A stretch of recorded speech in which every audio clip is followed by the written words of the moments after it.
આખરે આતંકીઓના મનસૂબા શું છે તે હવે ધીમે ધીમે સ્પષ્ટ થઈ રહ્યું છે અને આગામી દિવસોમાં પણ મહત્વપૂર્ણ ખુલાસા થશે, પરંતુ આ વખતે આ આતંકીઓનો પ્લાન શું હતું તે જરા સમજવાનો પ્રયત્ન કરીએ કે આખરે આતંકીઓના પ્લાનમાં મોટા હત્યાકાંડને અંજામ આપવાનો પ્લાન હતો તેનો હવે પર્દાફાશ થઈ ચૂક્યો છે। એટીએસે આ મહત્વપૂર્ણ પર્દાફાશ કર્યો કે ઘણા સમયથી તેઓ રાઇઝિન નામનું ઝેર એકઠું કરવાની પ્રક્રિયામાં લાગી રહ્યા હતા, જ્યાં સાયનાઇડ કરતાં પણ આ જે ઝેર છે તે વધારે ખતરનાક છે અને ઝેર ખવડાવીને હજારોની હત્યાનો તેમણે પ્લાન ઘડ્યો હતો અને આ કારસો ઘડીને આતંકી અહેમદ સૈયદે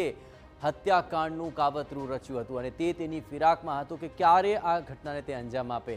અનેક આતંકી સંગઠનના સંપર્કમાં હતો આ આતંકી અને આ ઘટનાને અંજામ આપવા માટે તે તમામ પેરવીઓ કરી રહ્યો હતો। આપણે જણાવીએ કે અહીં આ આતંકી અહેમદ સૈયદ કે જે આઈએસકેપીથી કટ્ટરવાદી વિચારધારા ધરાવતો હતો અને આ વિચારધારા અંતર્ગત તે પાકિસ્તાનની હેન્ડલર અબુ ખદીજાનો સાગરીત હોવાનો પણ ખુલાસો સામે આવી રહ્યો છે। એટલું જ નહીં, 2013થી તે ચીનમાં રહીને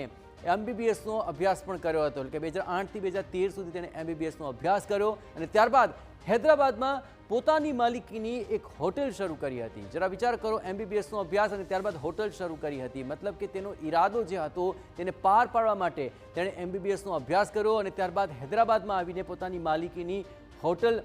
શરૂ કરી હતી। પણ અને રાઇઝિન ઝેર બનાવવાનો જે તખ્તો ઘડ્યો હતો, જે એરંડાના બીજમાંથી તૈયાર કરાય છે ઝેરી પ્રોટીન। જરા વિચાર કરો, આ એરંડાના બીજમાંથી ઝેરી પ્રોટીન તે એકઠું કરતો સાયનાઇડ કરતાં પણ હજારો ગણું આ જે કેમિકલ છે તે રાઇઝિન બનાવી રહ્યું છે, ખતરનાક બનાવી રહ્યું છે। એક નાનું કણ પણ વ્યક્તિનો જીવ લઈ શકે છે, એટલે કે સાયનાઇડ કરતાં પણ ખતરનાક છે રાઇઝિન અને તે બનાવવાની પ્રક્રિયામાં તે લાગેલો હતો અને શરીરના કોષોમાં પ્રોટીનની પ્રક્રિયા આ રાઇઝિન ઝેર ખૂબ ઝડપથી અટકાવી દેતું હોય છે, એટલે કે વ્યક્તિનું મૃત્યુ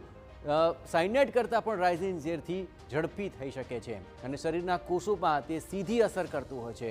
કોષો મૃત્યુ પામે એ સાથે જ શરીરના તમામ અવયવો કામ કરવાનું બંધ કરી દેતા હોય છે અને આ આખી પ્રક્રિયાની અંદર ખૂબ જ નજીવો સમય લાગતો હોય છે। એટલે સાયનાઇડ કરતાં પણ રાઇઝિન ઝેર વધારે ખતરનાક છે અને તે કઈ રીતે શરીરના કોષોને ખતરનાક સાબિત થઈ રહ્યો છે। હવે આ ત્રણ તસવીરો આપ જુઓ, આ ત્રણે ત્રણ આતંકીઓ કે જેણે આ ષડયંત્ર રચ્યું હતું અને તે એટીએસમાં આબાદ રીતે ઝડપાઈ ચૂક્યા છે અને આ ત્રણે ત્રણ હવે રિમાન્ડ પર મોકલી દેવામાં આવ્યા છે। આ ત્રણમાંથી આઝાદ સૈફ અને મોહમ્મદ સુહેલ અને અહમદ મોહમ્મદ સૈયદ, આ ત્રણે ત્રણને દબોચી લેવાયા છે।